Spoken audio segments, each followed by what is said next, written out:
Hello, Morongo Basin, and listeners around the world online at Z107.7 FM.com. Here is the Z107.7 Local News for Thursday, March 5th, 2026.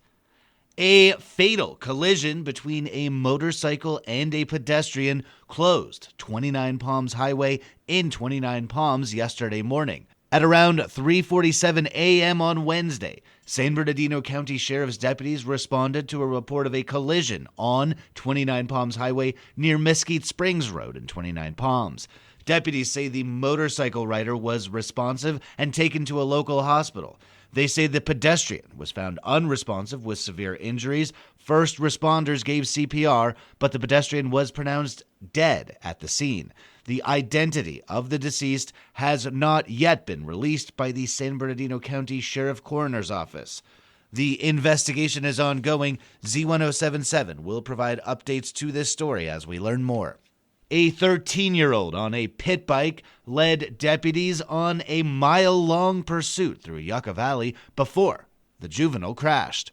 On Tuesday at around 6 p.m., San Bernardino County Sheriff's deputies say they observed a pit bike, which is a smaller dirt bike, riding in the roadway near 29 Palms Highway and Avalon Avenue in Yucca Valley. Deputies say the rider was a 13-year-old male and that the vehicle did not have lights or a license plate. Deputies attempted to conduct a traffic stop and say the rider failed to yield. They say he led deputies on a 1-mile, 10-minute pursuit through the Paradise neighborhood. Deputies say the rider hit excessive speeds, drove on the wrong side of the road, and ran stop signs. They say he lost control of the pit bike near Linda Lee Avenue and Barron Drive and fell to the ground. Deputies say they medically evaluated the suspect at the scene and determined that his injuries were not life-threatening. The 13-year-old was arrested, cited, and released to his mother. The Morongo Basin Healthcare District Board of Directors meets in regular session tonight to receive updates on the Desert Care Network, corporate compliance, and finances. The board meets in public session today at 6:15 p.m. at their office at 6530 La Contenta Road, Suite 400 in Yucca Valley. The Morongo Valley Fire Department recently acquired a new fire chief with over 25 years of experience, Michael Catalbiano. Reporter Gabriel Hart sat down with Chief Catalbiano to gain insight on his long history with firefighting and what he'd like to see for the Morongo Valley Fire Department. Born and raised in San Jose, California, Catalbiano started in the fire service at age 15 as a fire explorer in Fremont, California. After graduating high school, he moved out to the Mojave Valley, Fort Mojave area in Arizona, where he was a reserve firefighter for 5 years. In 1998, Catalbiano was hired by the Yuma Fire Department, where he served for 21 plus years before transferring to Victorville Fire Department. After leaving Victorville, he was retired for 3 years, but eventually felt the need to return to the fire service. Now splitting his time between Oceanside and Yucca Valley, Chief Catalbiano is back in uniform at the Morongo Valley Fire Department. He'll be spending the coming days behind the desk, handling administrative duties and setting policy. Aware that the MVFD tends to struggle with budget and is challenged with staffing, Catalbiano says he'd like to see another measure on the ballot that could increase the percentage tax for the fire district to increase the budget and provide better service. He says, quote, "If we want to mirror what CAL FIRE provides down the hill and what County Fire provides up the hill, we're nowhere near that budget-wise," unquote. Catalbiano has since been very active at the MVCSD meetings, bringing a balance of direct communication and level temperament to the group dynamic. Reporting for Z107.7 News, I'm Gabriel Hart. Morongo Basin residents looking to stock up on farm fresh food during the middle of the week are getting a new option this spring. Online news editor Robert Hayden has the details.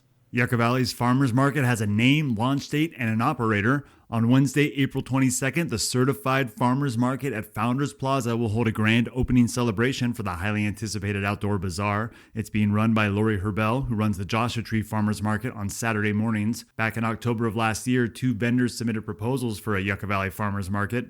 Lori Herbel's proposal was for a year-round operation held on Wednesdays from 8 a.m. to 1 p.m., and it ultimately won out over a seasonal farmers market proposed for Fridays. Herbel says she has over 20 years of experience running farmers markets here in the Morongo Basin. At that Yucca Valley Town Council meeting, there was considerable discussion on the right ratio of vendors for the proposed market. Council members expressed concern over grab-and-go food vendors cannibalizing Yucca Valley businesses around Founders Plaza.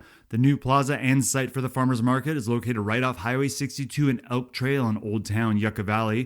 There was also discussion about the proposed days in which the market would operate. Herbel says that Wednesdays allow locals to restock on farmers' goods midweek. On a poll on our website, 200 people voted on their preference for the farmers market time and day. 130 votes were cast for Fridays from 3 to 8 p.m. and 74 voted for Wednesdays from 8 a.m. to 1 p.m. We'll have more details on the new certified farmers market at Founders Plaza as we approach that April 22nd grand opening date. Reporting for Z107.7 News, I'm Robert Hayden. Registration is now open for the 29 Palms Co-Ed Adult Volleyball League. Whether you have a team ready to play or are hoping to join one as a solo player, you can sign up to play right now for $35 per player. Practices will be held Monday evenings and games will be held on Wednesday evenings starting April 8th. You can sign up right now at visit29palms.org to register. Registration is open until March 30th. The town of Yucca Valley's Youth Commission is holding a food drive to support local families affected by domestic violence. They are asking for donations of non-perishable food items and dry goods to benefit Unity Home. All donations will be given to Unity Home, a local nonprofit organization dedicated to providing shelter, advocacy, and support to survivors of domestic violence. Food collection boxes will be available at the Yucca Valley Community Center and the Yucca Valley Senior Center now through May 22nd. Community members are encouraged to contribute items such as canned foods, pasta, rice, cereal, and other shelf-stable goods. Perishable or expired items will not be accepted. The Youth Commission is composed of local students committed to civic engagement and community service, and they say they chose this initiative to raise awareness and offer tangible support to vulnerable families in the Morongo Basin. And finally, a remarkable event offering free medical, dental, and vision services will be held at Yucca Valley High School this Saturday and Sunday. On the Z107.7 Up Close show tomorrow, Jeff Grabo from the Flying Doctors and Amy Woods from Morongo Unified School District will talk with host Gary Daigneault about the event. The extent of the services, what is being offered, and tips for participation will be shared. Get ready for the Flying Doctors on the Up Close show tomorrow morning at 10 a.m. That's our local news. Hear local news 7 times a day, 7 days a week at 7, 8, 9, noon, 4, 5, and 6. If you hear about news happening, let us know. Email us at tips@z1077fm.com. Reporting for the Morongo Basin News Leader, the award-winning Z107.7 Local News, I'm News Director Jeff Harmetz.